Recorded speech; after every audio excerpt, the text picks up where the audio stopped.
Like most of you, I've been a conservative all my life, in the good times and the bad. I've always believed that this party is our country's best hope. So we've got to pick ourselves up and dust ourselves down.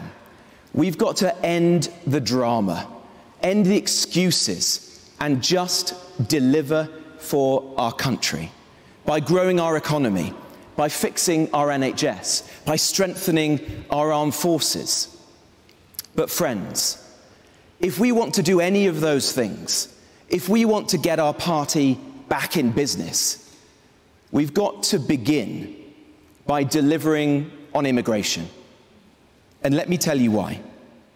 In towns across our country right now, like the ones that I grew up in Wolverhampton and the town I represent in Nottinghamshire, there are hotels which should be full of tourists, but instead are full of illegal migrants.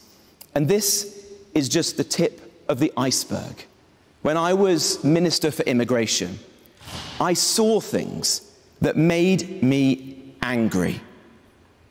But I know how to fix this. Immigration is not just another issue amongst many. It is the issue which explains why our party is where it is right now. It's the reason that we lost 4 million of our people to reform at the general election, and millions more who decided to stay at home. You know who those people are whose trust we lost. And we've got to get them back. If we don't get them back home to our party, we'll never be in government again. So we've got to change the party as a result. We've got to ensure that once again we are trusted on immigration.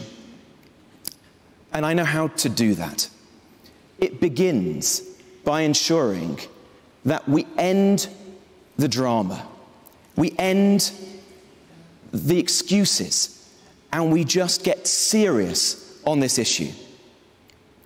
And the first topic, of course, is illegal migration. And on that, the real choice facing our country is on the European Convention on Human Rights. This foreign court creates an arsenal of laws which prevents us from removing foreign terrorists and criminals and illegal migrants.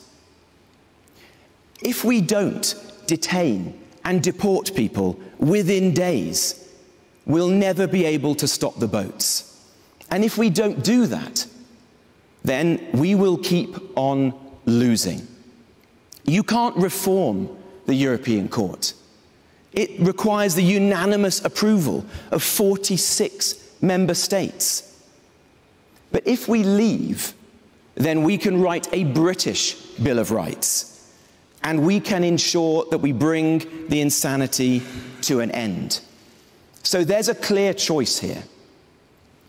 It's leave or remain. And I'm for leave. And the first topic, of course, is illegal migration. And on that, the real choice facing our country is on the European Convention on Human Rights.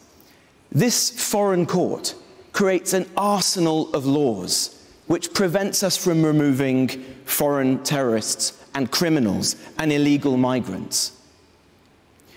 If we don't detain and deport people within days, we'll never be able to stop the boats. And if we don't do that, then we will keep on losing. You can't reform the European Court. It requires the unanimous approval of 46 member states. But if we leave, then we can write a British Bill of Rights, and we can ensure that we bring the insanity to an end. So there's a clear choice here. It's leave or remain. And I'm for leave.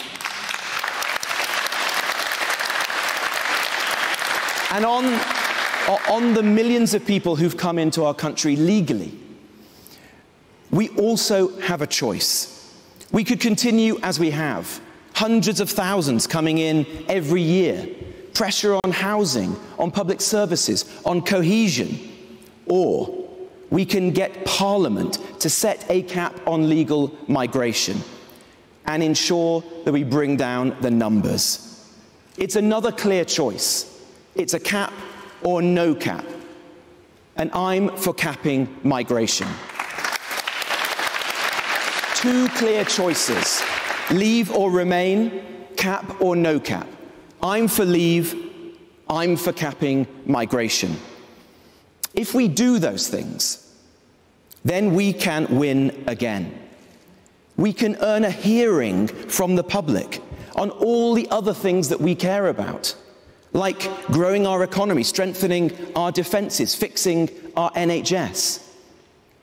So I say, let's get serious on migration. Let's end the drama. Let's end the excuses. Let's deliver again for the people of this country.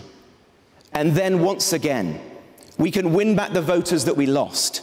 We can get back into government, and we can begin to deliver for the people of this country once more. Thank you, Robert, there. Our first question is from Nick McLean from Wimbledon. Nick, where are you?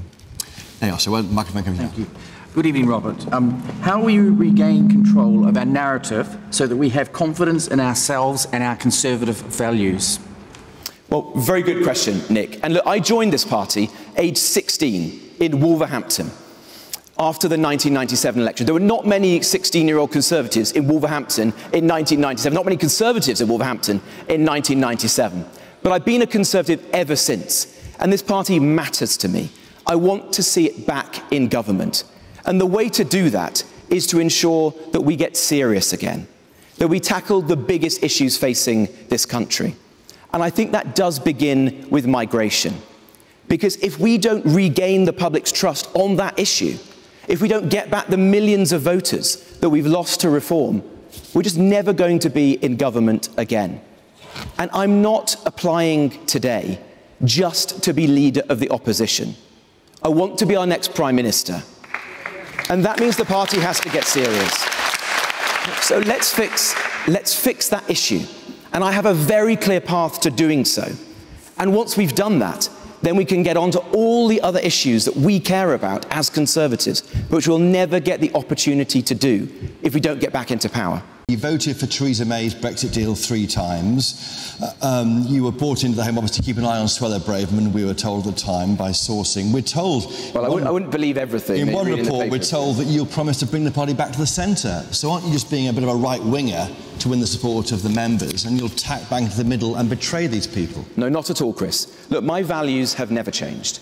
My values are rooted in the place I grew up, in Wolverhampton, in the upbringing I had from my parents. They're values of family, of small business, of self-reliance, of patriotism. Those are the values that drove me into politics and why I want to be leader of this party. I've been very clear of what I want to do, and it involves fundamentally changing this party so that we can win again. And I believe passionately that you will never win. We won't win as a party unless we get back the Conservative family again.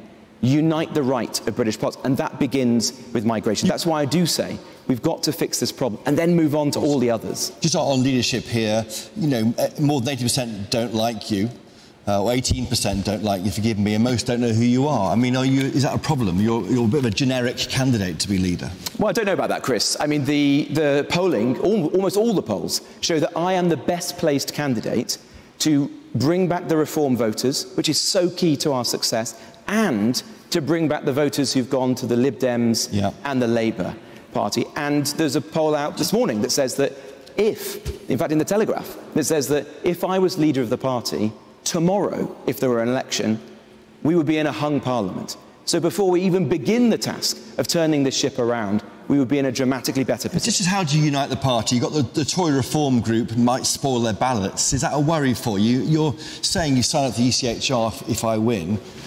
More than half the party may not do that. Lawyers can't do that, can they? Well, look, I've got friends across the party, and I believe that our party has to be a broad church. I want it to have all the traditions of our party. I have said that it has to be a broad church with a common creed. I think the party has to have a bit of religion. It's got to believe in something in a way it hasn't in recent years. But I want to unite the party. That is my nature. Bring together all of the different people, end the factions and the disunity. That's why I say end the drama, end the squabbling. It's been a disgrace. It's let down all of you in this room. It's meant that good councillors have lost their seats. Good members of parliament, public servants have lost out. That can never happen again, Chris. So China and the US have massively subsidised their industry and their economy to drive investment into the country. What is your vision to grow British business, then also drive investment back into this country and spread that wealth throughout the country so that we can lift people up back into prosperity? Thank you. Well, a really good question. And look, my background is in business. I'm not a politician. I began as a businessman. And I grew up in a small business family. My dad left school at 16. He was an apprentice. He started a small business out of his white van. I used to help him in his shop. I know what it takes to grow businesses and to support our economy. And we've got to get better at that as a party, because we've lived through a period of low economic growth, and that's got to change. So I want to ensure that we have a proper plan to grow our economy, get us firing on all cylinders again. And mine is this. I think we've got to ensure that we help people off welfare and into work, so we have the workforce of the future, not just relying on the easy lever of foreign labour. I want to ensure that we have cheap and reliable energy by building new nuclear power stations and saying that gas is here to stay, so businesses can be competitive again, like the ones that you referred to, who are competing on the international stage. I think we've got to get building again, so it's easier for people to build factories and data centres and offices so that businesses can succeed. And I also think that taxes are too high. We said that we were going to have a strong economy, but in fact growth was too low and taxes got too high. I've said recently that if only we took our welfare bill back to the point that it was before COVID, something that's eminently possible, we could cut 2p off income tax. So it is possible to have a smaller state and a more competitive economy. But Robert Jenrick, it's still too much, isn't it, the welfare bill? I mean, the Tories introduced 3,500 pieces of red tape in 2010 and 2019 on your watch. I mean, you're discussing it as though it's your record. Well, I agree, Chris. I mean, I think actually we did have a good record on welfare. Look at what Ian Duncan-Smith did in the early days of the coalition government. I think this was one of the great reforms. We got rid of the sick note culture that Gordon Brown left us. We made work pay. But you're right to say that after the pandemic, the numbers of people claiming out of work benefit have increased very significantly. And it doesn't make sense. We're not 3 times sicker as a country than we were before the pandemic. So we've got to get back to that. And I've set out ways in which we can do that. Hi there, Rob. What measures would you take to strengthen deterrence against China, Russia and Iran? Very good question, Leo, and thank you for that. Well, look, I'm sanctioned by Russia and Iran, so I think you could read into that I have worked hard to take action against them. But I think we live in an age of great danger in the world. There are rising authoritarian powers that are threatening the West, our way of life, and we've got to step up. It begins by spending more on our armed forces. I want to get to 3% of GDP on defence. And because I'm a fiscal conservative, the easiest thing in the world would be to say to you today, let's spend more money on the armed forces, without saying, how are we going to get this money? I don't want taxes to rise. I don't want the state to get bigger. So I've said, let's take that money from our international aid budget and let's spend it on our armed forces. That is the best way. Thank you. That is the best way for government to do what it's meant to do. Keep the British people safe. And that's what I'll always do if I lead this party. But Robert, you oversaw a third decline in troops under your time in office as a government. Were you happy with that? Were you arguing against that in government? Yes, I did. Look, I think it was a mistake. Our armed forces are depleted. Our navy is depleted. We don't have the personnel to even take some of our ships out to sea at the moment. Our nuclear deterrent is in a mess. We've got to be better than this. That's why I say, let's invest more in our armed forces. Let's get up to at least 3%. You know, in the Cold War, in the 1980s, we were spending at least 4% of GDP. The key thing is to get that money, but also to grow the economy. Because at the end of the day, it's only if we have a strong economy, if we have a proper plan to grow the economy, that we can do this. And that's why I have those policies. Thank you. I've got a quick question here from Ethan Chio. I'm going to read it out for time reasons, Ethan. How would you defend our nation's sovereignty over our remaining overseas territories about the Chagos Islands? Yeah, well, look, I think what's just happened is an absolute disgrace. David Lammy and Keir Starmer have just handed sovereign British territory with a critical military base on it to a close ally of China. And why? So that David Lammy can feel better when he goes to a dinner party in North London. In whose interests does he think he serves? Those of the global diplomatic elite, or those of the British people and our national security interests? Started the negotiations. Well, we shouldn't have done that, Chris.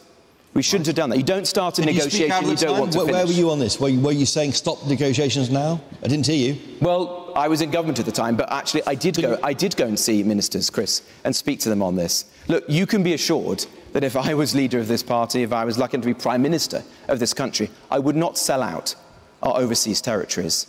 I care about them. I've been to Gibraltar, the Falkland Islands. They would be safe in my hands.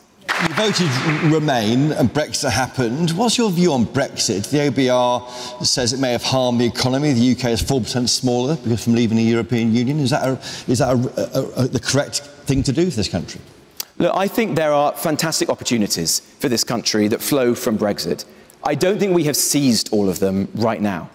As a minister, I tried to do that. I started free ports when I was in the Treasury. At the Home Office, I sought to use the levers of legal migration that we finally had, now that we'd ended freedom of movement, and actually build a better immigration system, undoing some of the mistakes, frankly, that were made immediately after Brexit, that managed to create an immigration system even more liberal than we had in the EU. But I think there's a long way to go. It's an unfinished revolution. What I want to see is use the powers to control and reduce immigration. That's what I've been arguing. And also use the powers to make our country more competitive, so that the industries of the future, like AI, technology, financial services, can have the most nimble and competitive regulatory regime of any comparable country in the world. That's what we should be doing as Conservatives. It's the opposite, frankly, what Keir Starmer is going to do. We know that he's going off to Europe. He wants more alignment with the EU. I think that's wrong. That is not going to drive our economy forwards in the future. Okay. And I don't want our party to keep making and breaking promises, because, frankly, there's no future for our party unless we fix this issue, get back the reform voters we've lost. That's why I say you've got to end the drama, you've got to end the excuses and actually deliver on immigration. On your watch, £8 million a day on hotels for migrants arriving here illegally? And that's outrageous, right? It's a disgrace, Chris. I felt as angry as anyone else about that. I know those communities. You know, they are in the places I represent, the place I grew up. We've got to change that. That's why I started to close the hotels. And you see what Labour have done today. They've said that they're going to procure more of the hotels, because instead of strengthening the Rwanda scheme like I wanted, they scrapped it altogether.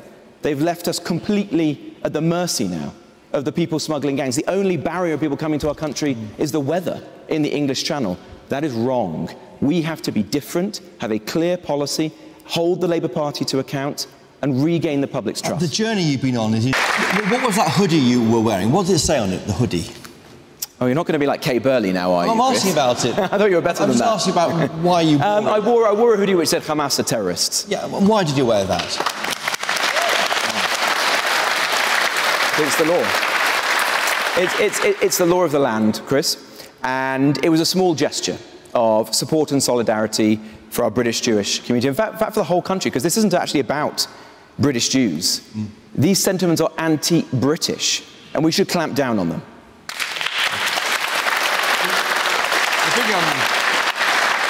People is the release of around 2,000 dangerous criminals next week, October 22nd. Labour say it's your fault for not building enough prisons. It's hard to argue with them. You left the prisons at full capacity when you left power. What would you do if you were in power? Would you release nearly 2,000 dangerous individuals next week? No, I wouldn't.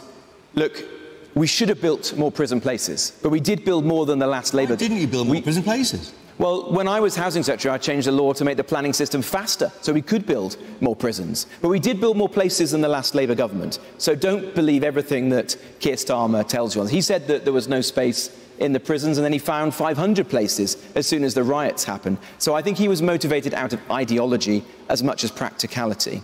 But look, I do think we should be building more prisons. I want us to be locking up more hyper-prolific offenders. Almost 60% of all the crimes are committed by under 10% of the criminals. So we've got to change that. We should be building more prisons, keeping the public safe as a result. And how can you get that quickly done? That's the concern for many people, because... Well, I think we can build prisons faster than we have in the recent past. But the other thing, frankly, we need to do, Chris, is get the 10,000 foreign national offenders out of our prisons. That would be a good start.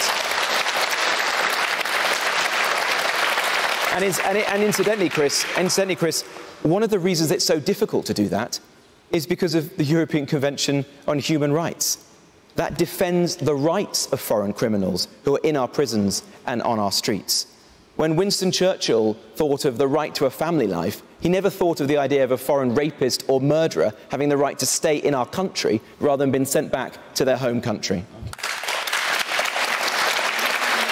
We do it and stay a part of the ECHR. Well, actually, all European countries struggle to return people to their home country. But they're doing it, well, they're doing it, but no better than us. In fact, we sometimes deport more people. I increased the number of deportations by 70% when I was the immigration minister. But we're also of a different country. We're a common law nation.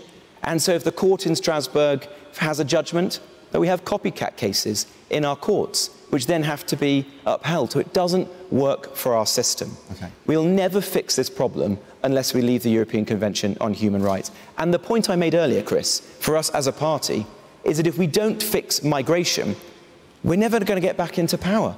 So all the other things that we've spoken about this evening, like the NHS, like defence, like getting young people onto the housing ladder, it's not going to happen, Chris. Because unless we get those millions of people back who voted reform, we are going to be in opposition for years and years. And I don't want to just be at the dispatch box screaming at Keir Starmer. I want to beat Keir Starmer. I want to get us back into government. You've mentioned vaping but how about smoking in pub gardens? Vaping in gardens too? How about that? Against that? Look, I'm not against it. Look, what a ludicrous thing to do, to go and ban smoking in pub gardens. This government waited 14 years in opposition to have the opportunity to serve this country, and that is their priority. Really? Where is the vision for this country? Where is the boldness? This is a government that is so new and so stale. I think that is a stupid priority.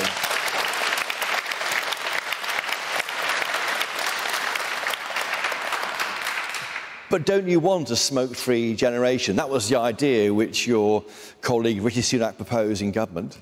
Well, I voted against it at the time for precisely the reasons I've just said. I don't want to tell people how to live their lives. Let's educate people. Let's give people choice.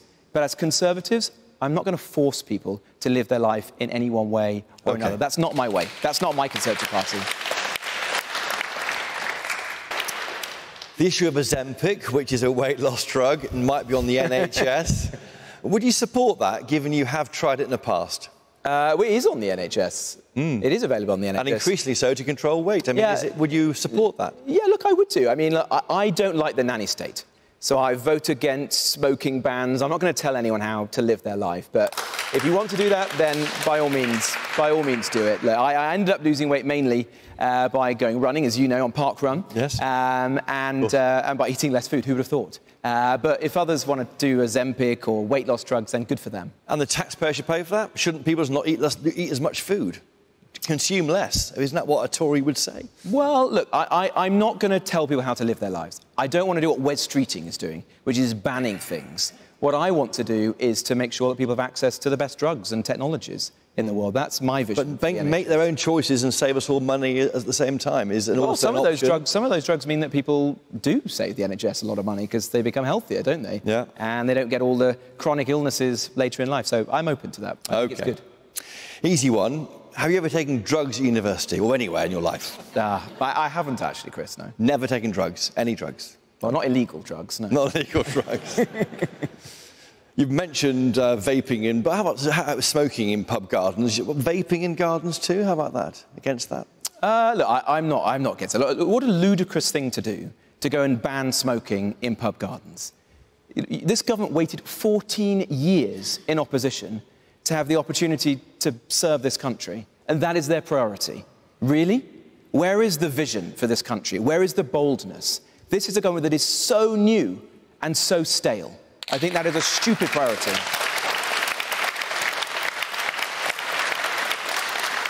is coming up. There's a meeting of the Commonwealth leaders next week. Should we pay slavery reparations for our imperial past? No, absolutely not. Look, we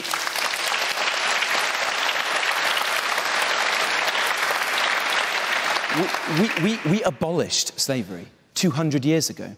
British sailors died on the high seas defending that principle and trying to encourage and enforce other countries to do the same. I'd like to back Penny Mordaunt's idea to have a memorial to those brave sailors who helped to ensure the emancipation of slaves elsewhere in the world. That would be a better and more British thing for us to do than a pointless waste of taxpayers' money.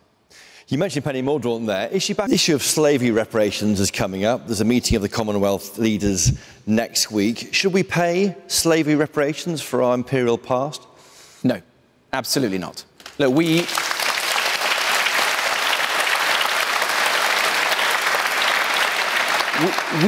abolished slavery 200 years ago. British sailors died on the high seas defending that principle and trying to encourage and enforce other countries to do the same. I'd like to back Penny Mordaunt's idea to have a memorial to those brave sailors who helped to ensure the emancipation of slaves elsewhere in the world. That would be a better and more British thing for us to do than a pointless waste of taxpayers' money. Look, I think Nigel Farage is rattled. He's talking about me a lot now. And I tell you why that is. He doesn't want someone to lead this party with my track record, someone who actually has credibility on these issues like immigration, who resigned on principle over it, and someone who has my policies, crystal clear policies, cap on legal migration, leaving the European Convention on Human Rights. Yeah, we know them. And why, Chris? Well, you can never repeat good things too often. Why, Chris? Because he knows that that will put him out of business. I want to retire him. Will you... Just two quick questions. Will you let these people elect their own chairman in future? I'm not sold on that idea. I'm open to it, but I'm not sold on it. I don't want to create a Angela Rayner, Keir Starmer dynamic. OK. What I do want, though, is to ensure that everyone in this room who's a member of this party can select their parliamentary candidates at the next election.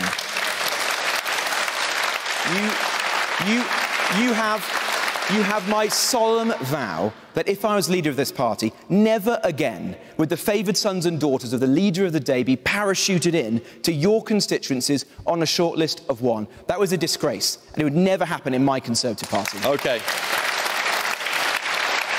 And just very finally, who's your favourite Prime Minister in the past 14 years? I'm a father of 3 daughters. I know you don't pick favourites. But I think that they all have great qualities. Look, what I want... Liz Truss too? It wouldn't be Liz, I have to say. But I think the others have good qualities, Chris, and I've enjoyed serving. In fact, I served in the government of each of the last 5 of them. What I want to ensure is that there is another Conservative Prime Minister, and that's what I want to be. This is not a general election. We had one of those already, and we lost. This leadership contest is not a test of who can make the biggest promises. It is about character. It is about conviction. We are not in government anymore. It doesn't matter what our policies are right now, we cannot deliver them. We are in opposition, so let's use that time wisely. Let's not make the same mistake that the Labour Party made, making lots of promises, waiting and hanging around until the other side lose. We can see where that's got them. What we need to do is come up with a plan that is based on our principles, Conservative principles, the principles that unite all of us in this room and those watching at home. Freedom, personal responsibility, the importance of family. That's what unites us. That is what is going to get us back into government.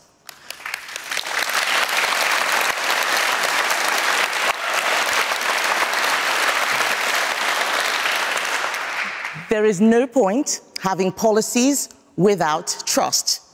We need to pick a leader who can earn back the trust of the British people. We need to pick a leader in this contest who can save the Conservative Party. My message is not just for all of us here. It is not just for party members. It is also for those of you watching at home, those of you who wanted to vote Conservative but felt that you couldn't. I need your support too. I need your support because the system is broken. I need your support because we need to renew our party so that we can renew our country.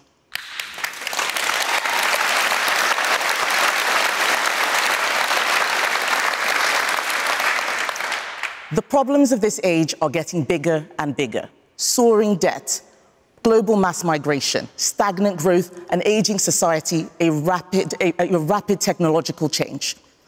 This broken system needs renewal. It needs people who can deliver that, and that requires a leader who has consistently demonstrated conviction and a track record of delivery that you can trust.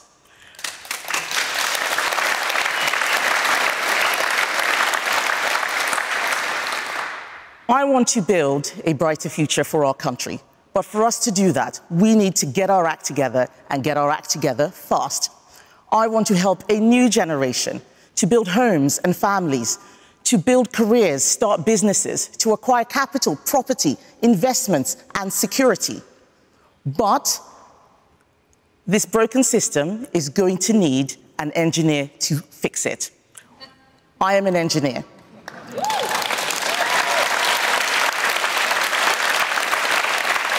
But I cannot fix it without your help.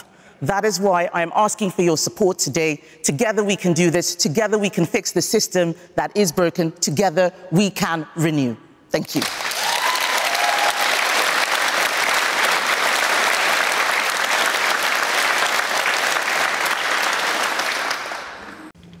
How will you restore public confidence in the party's ability to govern?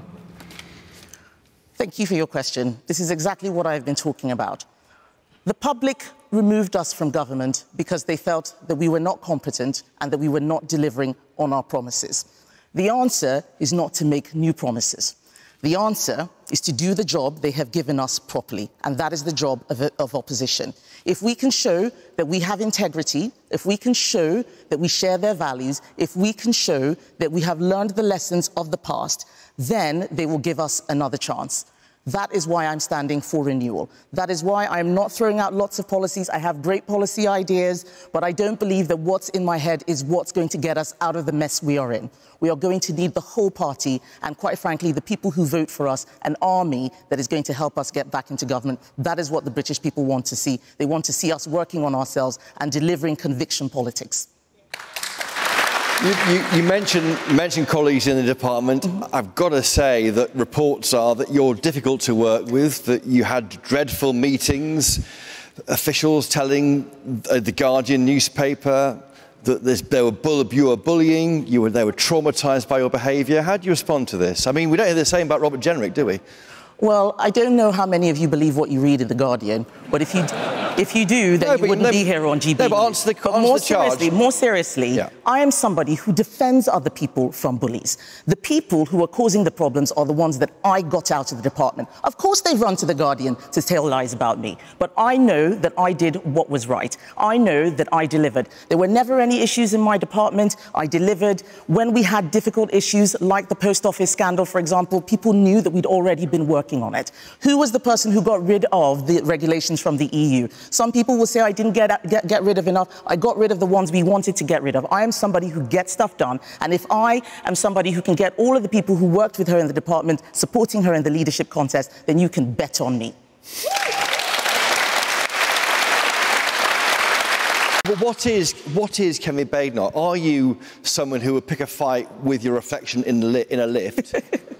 Or are you someone who's avoiding the limelight? You haven't been seen at all in the media, which is your choice since last... I'm on the media now. Well, not since then. Not since then. I was on the media yesterday. I was on Talk TV yesterday. But your rival has been out and about, as you know, making speeches, setting out his policy platform. You're not doing that. Why is it? Are you running scared or what? Or is it the scrutiny you don't like? I don't just go on media just for the sake of going on media. I go on media when I have something to say. That is how we run things. I don't believe anyone thinks that I am scared of scrutiny. I had it every day as a Member of Parliament and as a Minister.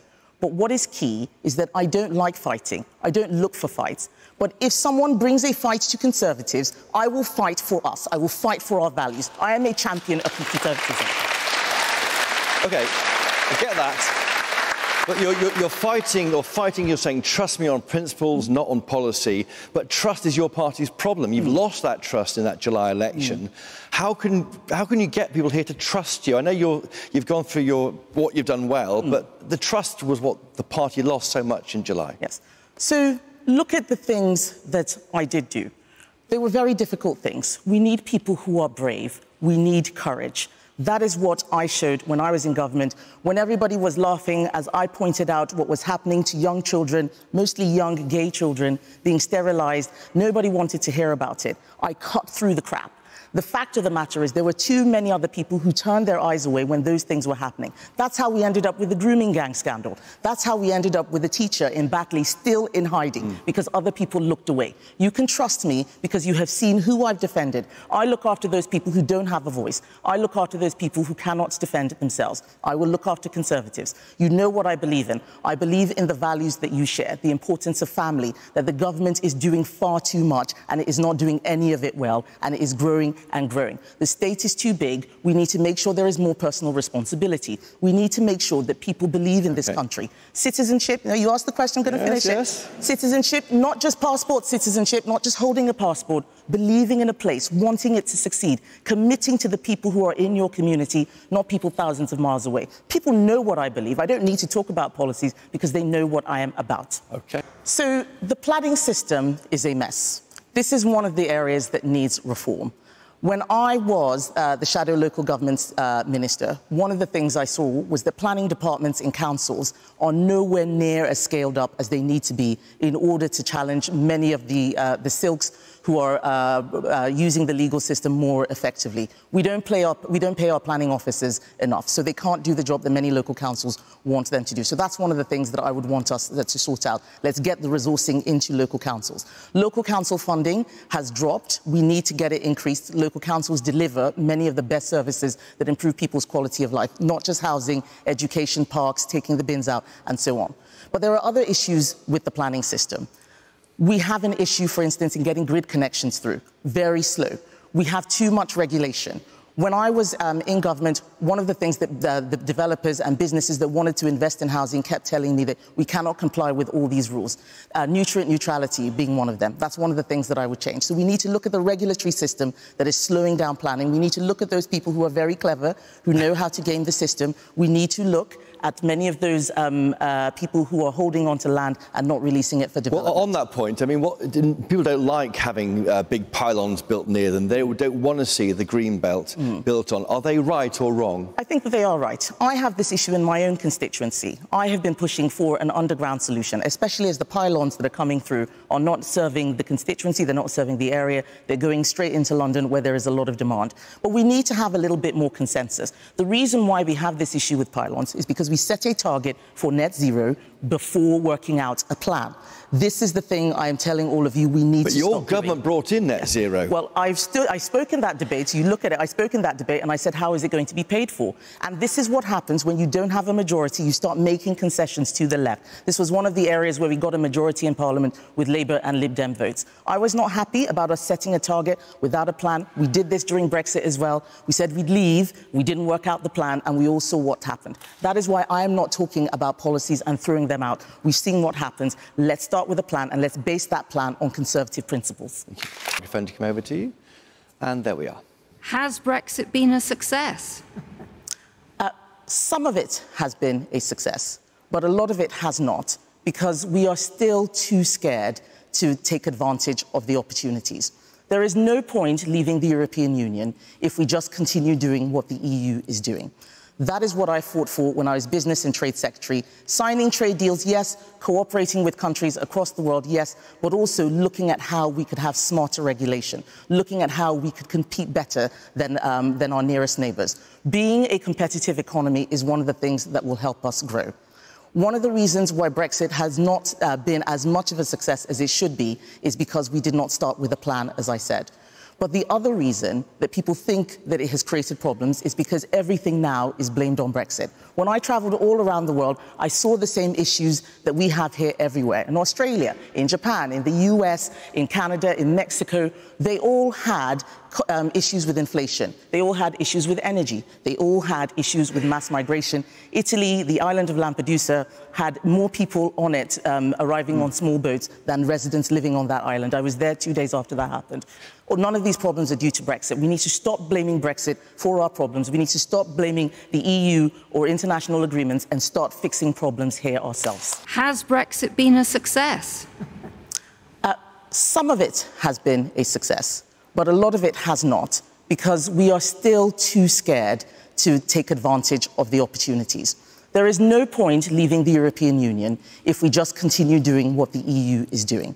That is what I fought for when I was Business and Trade Secretary. Signing trade deals, yes. Cooperating with countries across the world, yes. But also looking at how we could have smarter regulation, looking at how we could compete better than our nearest neighbours. Being a competitive economy is one of the things that will help us grow. One of the reasons why Brexit has not been as much of a success as it should be is because we did not start with a plan, as I said. But the other reason that people think that it has created problems is because everything now is blamed on Brexit. When I travelled all around the world, I saw the same issues that we have here everywhere. In Australia, in Japan, in the US, in Canada, in Mexico, they all had issues with inflation. They all had issues with energy. They all had issues with mass migration. Italy, the island of Lampedusa, had more people on it arriving on small boats than residents living on that island. I was there 2 days after that happened. None of these problems are due to Brexit. We need to stop blaming Brexit for our problems. We need to stop blaming the EU or international agreements and start fixing problems here ourselves.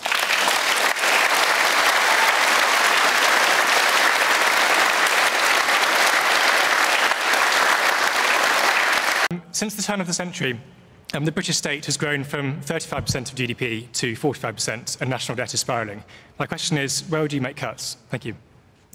So this is an excellent question, and this is the point I was making about rebooting and rewiring our economy. The government is doing too much. We are spending more, but we are getting less from public services. So what we need to do is not cut public services. We need to change our priorities. I think that we're going to need to have to spend a lot more on defence, for example. We used to spend 4% in the 80s during the Cold War. The world is becoming more dangerous. There is an axis of authoritarian states that is collaborating against the West. We need to get ready. But we cannot...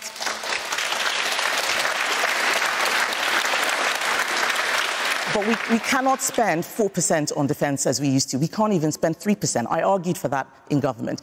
That is because we are spending a lot of money in other areas like welfare. There are 5 million more people out on out-of-work benefits than just before the pandemic. We need to get people back to work. It's not just about cuts. It is about growing our economy. It is about making people productive again. It is about getting people out of unproductive jobs, and there are many, and into the jobs that are creating wealth for all of us.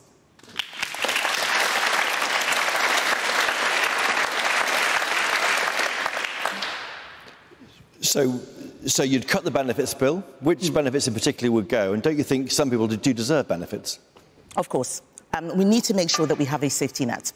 That is one of the things that makes this society really special. But it doesn't make sense that so many people are out of work. We can see that. It doesn't make sense that so many people are deciding that it's easier to retire, or that they have the burden of mental health that means that even though they have no physical disability, their mental health is not good enough for them to go into work. What I'm not doing is saying I'm going to cut this particular benefit or that particular benefit. I've been very clear. This is something I want all of us to do together. It's no good just rushing out something that I've thought of over the last 3 months. What is going to get us out of this mess is systemic change. What I want to do is set up policy commissions and policy reviews immediately so we can look at which benefits we need to cut. It is obvious that Labour didn't do that. They just started their reviews now in government. That's why they started their health review. They had 14 years and all they did was sit down and watch us. I cannot make the same mistake. We need to make sure that we start the policy review that will answer that question right now. OK. You had the chance to fix problems and didn't, did you, on retained EU law? I mean, how many measures did you axe of the 6,725? Over 2,000.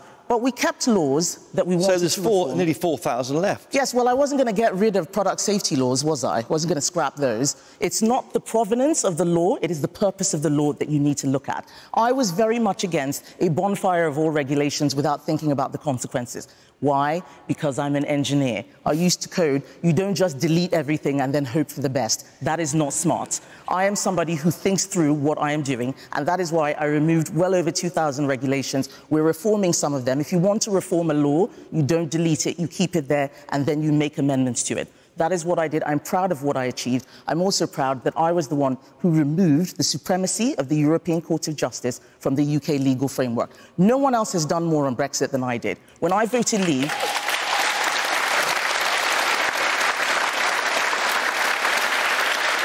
When I voted leave, I did so because I believed in the project of the United Kingdom, and I did everything as a minister to make it succeed.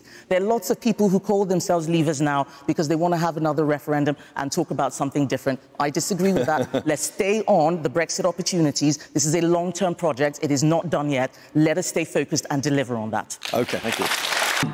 Given that Reform got more than 4 million votes in July, and given that most of those votes came from our natural supporters, if you became our leader, what would you do to see off the threat of reform next time?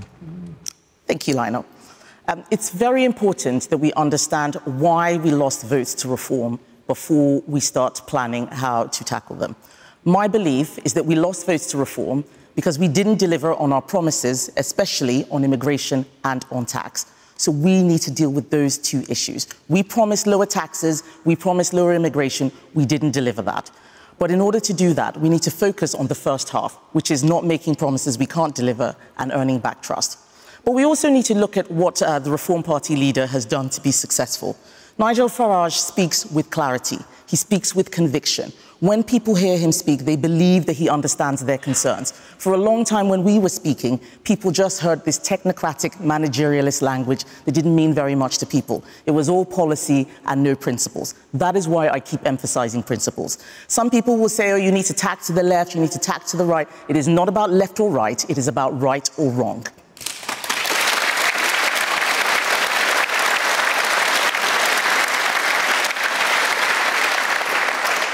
Hello. So there's much debate about the ECHR and its role and its influence on the UK's ability to enact certain roles and moves. Now, Robert was unequivocal that we should be leaving the ECHR. Do you agree with him, or is there an argument that UK can use its influence to actually, for us to be able to reform it? Reform it, yes, quite. Thank you. Thank you. So if we need to leave the ECHR in order to control migration, we should leave it. But it is not a silver bullet. It's not even the most radical thing that we can do.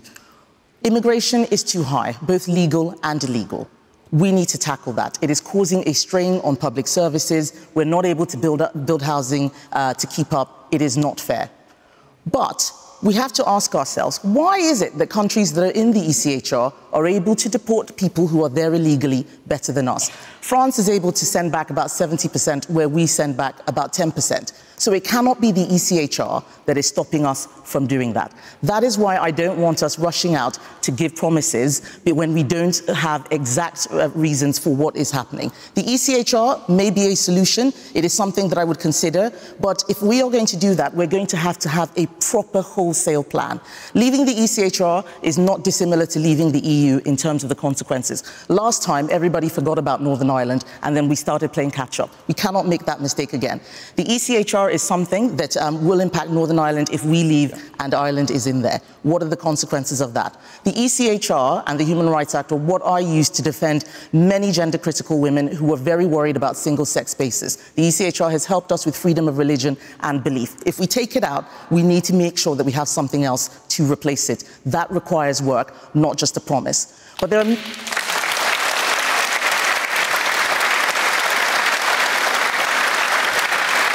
But people do ask me, what will you do on immigration? And I tell them that I would have a wholesale strategy across government. Numbers matter, culture matters more, and leadership is essential. We didn't have leadership. We would have a promise and then we'd leave it to the Home Office to deliver. The Home Office would be trying to lower immigration. The Education Department would say we need more student visas. DEFRA would say we need more agricultural workers. DHSE would say we need more care workers. We all need to be moving in the same direction. Yep. One of the things that I want us to do is look at the people who are actually in the Home Office who are manning borders. I think many of them want to do other things. How many? Yes. Well, it's not about the numbers. It is about the people. It is about the culture. Okay. And it's also about who comes into our country. They have to love our country. It's not a dormitory or a hotel. It is our home. We have to look after it. Okay. Is it time to end the culture wars? Hi, Tim. Thank you. That is a great question. It depends on who started these so-called culture wars. They say you may have started it. No, I don't think so. A lot of these things were happening long before Conservatives started speaking about them. I am worried about the way people talk about the history of this country. We are teaching younger generations to hate their country. I can tell you now, this is a dangerous thing. We are teaching people in this country to see difference rather than see the shared identity which we all have, which is being British. I will always defend that.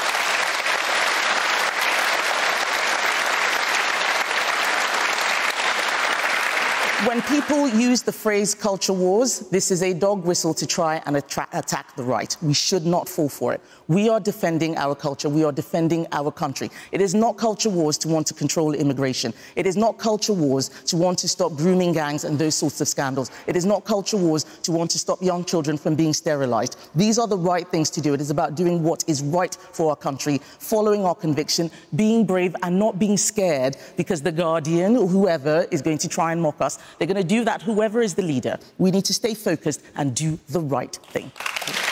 One of those things is that prison works, and we need to build more prisons. That means we can keep those people who are most dangerous in prison, not let them out as we have seen recently. But we also need to stop the pipeline of young people who go through the revolving door of prison. That means looking at family, for example. We have stopped talking about family. Family is the greatest defense against starting a troubled life. We had many policies in government to try and tackle that. I remember when I was the Communities Minister, we worked on the Troubled Families Programme. But these are the areas which we can focus on. We can also look at education. Why are certain children being excluded? What is the support that we're giving for them? Let's stop young people getting into prison in the first place. Most crime is committed by a small group of people. About 10% of criminals carry out about 50% of the crimes. Let's focus on that. And when we focus on the area that is causing the most damage, then we will have more resources for everything else.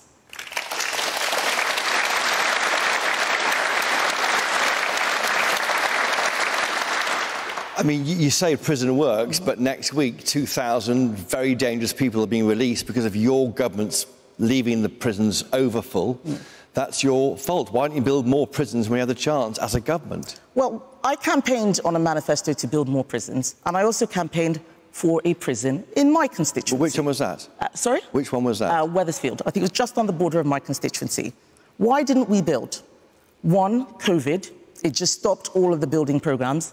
But two, more significantly, that site, which was a former defence site, is now housing asylum seekers. It is all connected. We cannot build a prison on that site because we have so many people coming into our country who we are processing. Until we solve the migration issue, especially the illegal migration issue, we're going to have so many second or third order effects.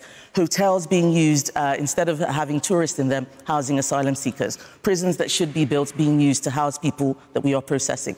This is why I talk about that system. We need system thinkers. We need people who are going to start from the ground up and redesign the whole thing. It is all a big mess. And I'm sorry that we weren't able to do that. We wanted to do it. It wasn't for a lack of will. But the system that we were operating in, it does not allow us to govern properly, and we have to change it. Thank you, Sarah. This is one of the most important questions of our age. The NHS was built for a young, homogenous, mostly working population. It is now serving a complex, diverse, ageing population. We cannot have the NHS that was fine in the 1950s for now. There have been many amazing developments. It is doing so much more than it ever used to do. But you are right. We have put more money into it, and we're not getting as much out. We're even getting less out than we used to have before. So the reforms that I would want to see are ones that we have in partnership with the staff of the NHS. They understand it better than we do. It is the biggest workforce, certainly the biggest single employer in the whole country. There is something that needs to be done about talking about what the NHS of the future can look like. I have many people who tell me that they're going off to Australia to work there, but they don't want the Australian system. They don't want the social insurance. They don't want to pay, but they want the results. Do you think the Tories have a problem with the NHS? They're not trusted with it. Is that part of the problem? Well, we have given it more money than ever before. We literally put a sign on the side of the bus. We're going to give £350 million more per week to the NHS. Most people don't know that we gave actually almost double that, and still nothing, we didn't get out the returns. So we can be trusted on the NHS. Labour have been saying for 40 years that as soon as the Tories come in, the NHS is going to die. It is still here. It is still working, but it does need reform. And that is what I plan to do if I become leader of our party. Labour's putting VAT on private school bills from January. Would you reverse it if you become Prime Minister? OK, so... It's a policy. I know it is a policy. So I feel bad because I have to slightly change what I said. That is the very first thing that I will do if I become Prime Minister. VAT, or certainly one of the first things I will do. VAT on private schools is a tax on education. It is a tax on aspiration. Most people who go to private schools save a lot, work very hard. They're not necessarily wealthy. I know lots of people who have taken their children out of private schools because of what Labour has done. It will not raise a penny. It will put more burden on the state. Those people are paying twice. It is not fair. It is cruel. And we need to do everything we can to get this Labour government out and reverse that policy.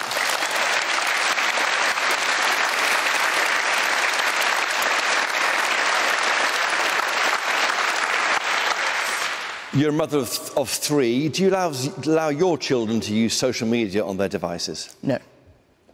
There we are. Should parents do so? Follow your example? Well, they don't even really have devices. My daughter has a brick phone because she's just started secondary school.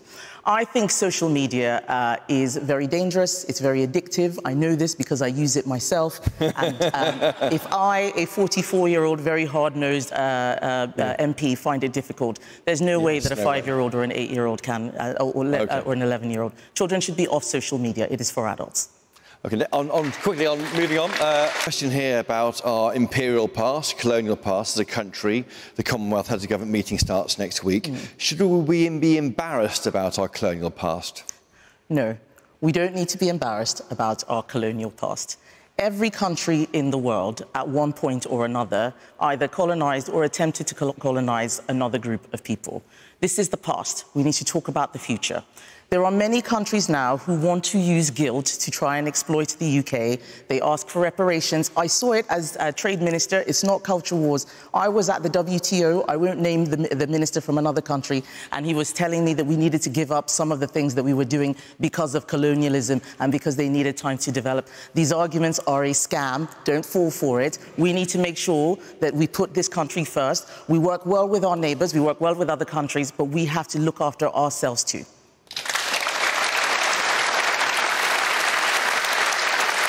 Well, I mean, those advocating for reparations would say, shouldn't we just make up for some of the damage we did through the slavery? And as a black woman saying that, they may find that hard to understand from you. Well, there are many things that the British Empire got wrong, but there are many amazing things that the British Empire also did. And we need to be honest about that and stop pretending that it was all bad. The British Empire ended slavery, the Atlantic slave trade. We need to talk about that more.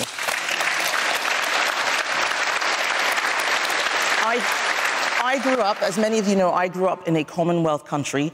Many people in those countries don't actually carry the baggage that a lot of the left-leaning commentariat want to put on our country. We need to look at how we can help other countries develop as best as they can. We did a lot to help many of those countries. We can do more again. I would like to see that. But the answer is definitely not reparations. OK, there we are. Donald Trump or Kamala Harris? I like both of them equally, yes.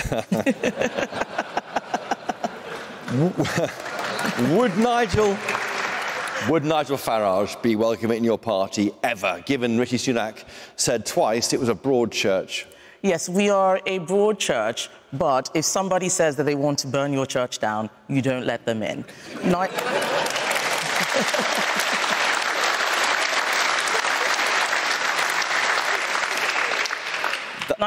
Nigel Farage has said that he wants to destroy the Tory party.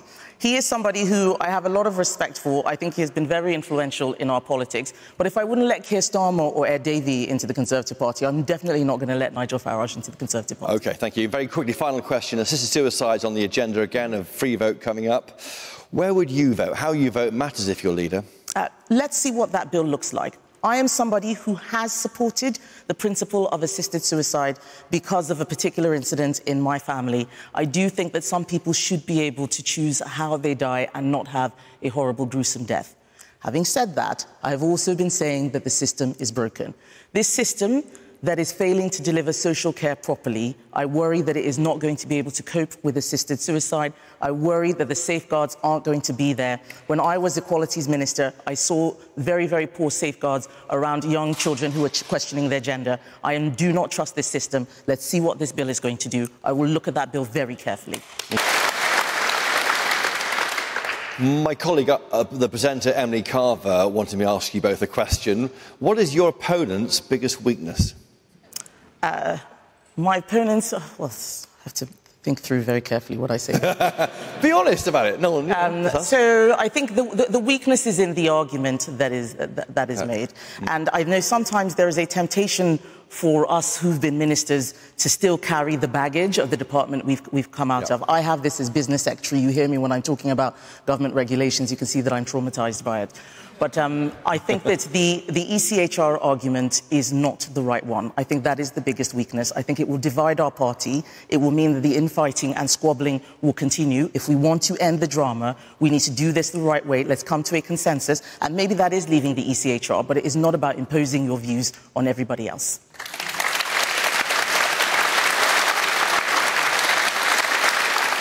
So, what do you think? Let's do a straw poll in the room. Hands up who has changed their mind after what you've heard tonight. Change your mind.